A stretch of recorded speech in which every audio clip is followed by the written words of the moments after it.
Mr. Bernard, in this current environment of still volatile crude oil prices, the weak ringgit, and Malaysia possibly seeing a downgrade by Fitch ratings, how is our local stock market holding up?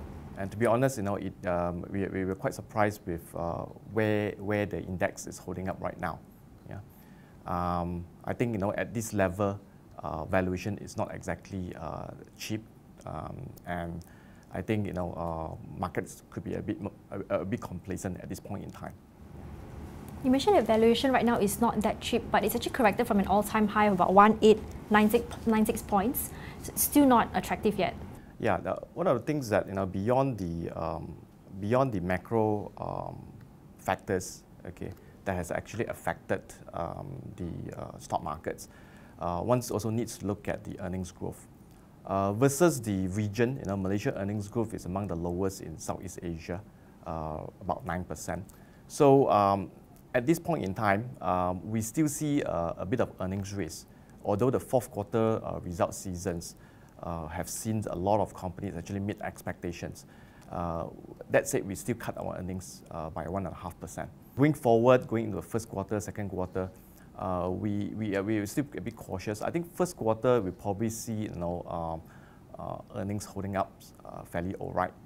But in the second quarter, that's where I think with the incoming GST, a lot of corporates are actually absorbing the GST, given that consumer has very little room actually to absorb the GST via higher pricing. What kind of corporate earnings growth are you looking at then for this year, and also for the FBM KLCI year-end target? What's your year-end target? And what kind of valuation are you pegging it at?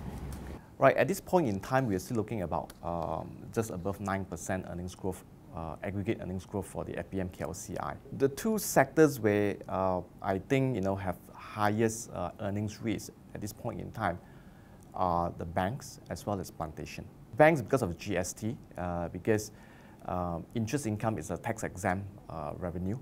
That means that most of the input GST will have to be absorbed by banks. For the plantation sector, I think the oversupply in the oil seeds is continued to be a concern.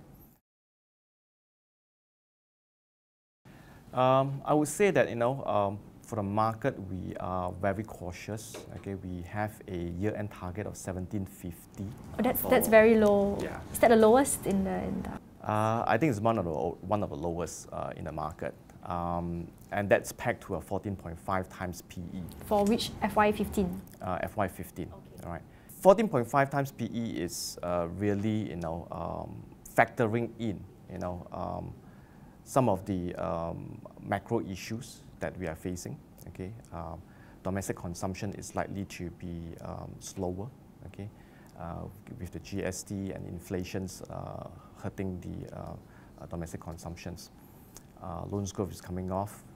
Fiscal positions continue to be an issue that has been highlighted and remain a concern with institutional investors. And also factor in the earnings risk that I mentioned earlier. What is your investment strategy in this environment right now, in terms of any key themes or sectors that your house is more overweight on, more bullish on? Sectors such as the technology sector, okay, is expected to do very well. Indeed, it has done very well. The KLCI technology index, okay, is the best performing index, sector index so far this year. But we expect more upside going forward. We like Unisem and we like Globetronics very much. Sectors that depends on investment-driven type of catalyst, like construction sector, is expected to continue to do well. It has done well, it's quite resilient.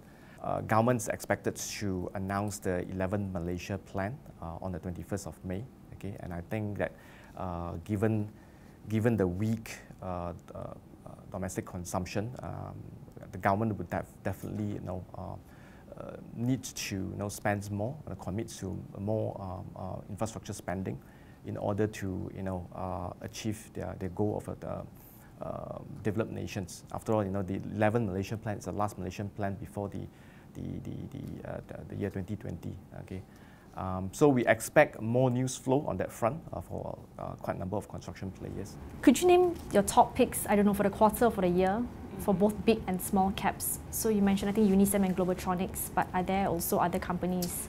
For the construction sectors, which we continue to overweight, we like Gamuda, we like IJM.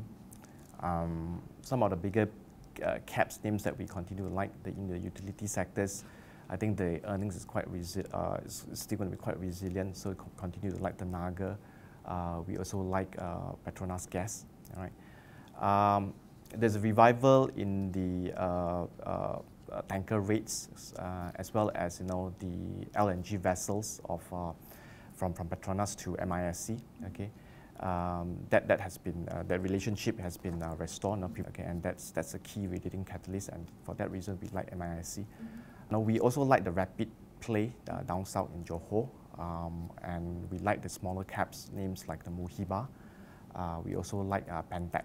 Within the education sectors, we prefer Saspadi, okay, compared to the colleges. Because the capex needs is lower. With all these risks, then when can we see better days? Like for this year, with 1750 year-end target. What about next year? Will this pull through to next year, you reckon? I think it's a year where there's quite a bit of a transition. Okay, the government is doing the right thing in implementing GST, but there will be short-term pain. All right, households need to get used to it. Corporates need to get used to it. So in the meantime, we're going to see slow growth for 2015. Hopefully by 2016, some of the negative catalysts, okay, would have eases, and hopefully we see better earnings traction from 2016 onwards. Thank you very much.